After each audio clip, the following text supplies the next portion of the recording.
J'ai une autre question par rapport à la psychologie. Vous parliez tout à l'heure, vous avez la chaîne psychiatrie, psychologie. Et en fait, moi, ma question, ça serait plutôt par rapport à la pathologie psychopathe. C'est des gens qui sont nés apparemment avec une composante génétique, donc qui sont nés qui ont un penchant pour le mal, qui n'ont pas de conscience et qui ont un comportement immoral. Donc, étant donné que d'après l'islam, on va tous être jugés le jour du jugement dernier, comment ces gens-là peuvent être jugés sur leurs actes alors que génétiquement ils sont programmés pour se comporter mal?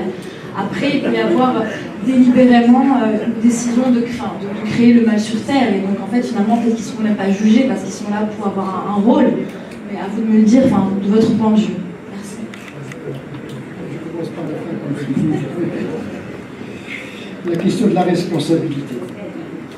Il faut séparer deux formes de responsabilité. La responsabilité aux yeux du droit sur terre et la responsabilité eschatologique. Ce qui est légal n'est pas forcément moral. Ce qui est un péché à nos yeux ne l'est pas forcément aux yeux de Dieu.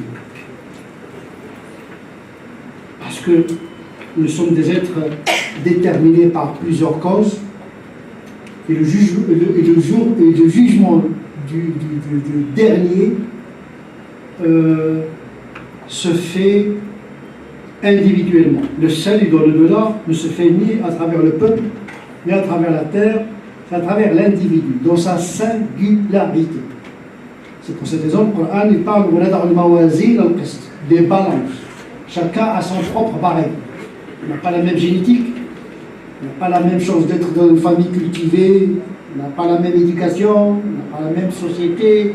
Ce sont des déterminants qui, aux yeux de Dieu, sont des questions génétiques, bien sûr. Déjà aux yeux du droit musulman, il doit prendre en considération les contraintes génétiques et psychologiques dans la notion de la responsabilité.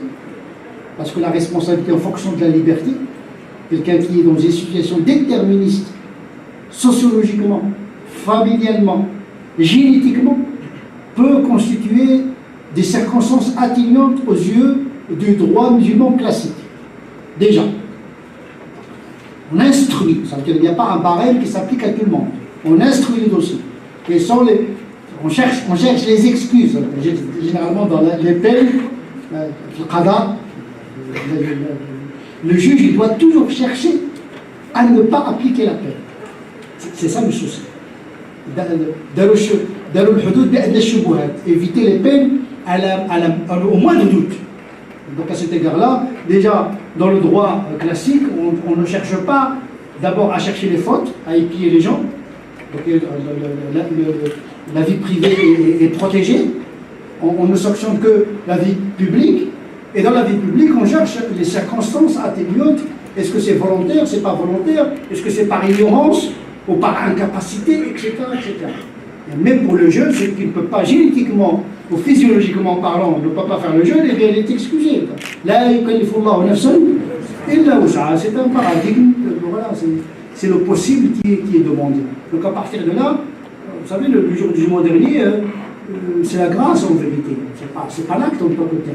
Même les pratiquants, entre guillemets, parce que pratiquant c'est toujours relatif, les gens, le seuil dans le delà, c'est pas avec les actions, c'est avec une grâce gratuite de Dieu, Rahma.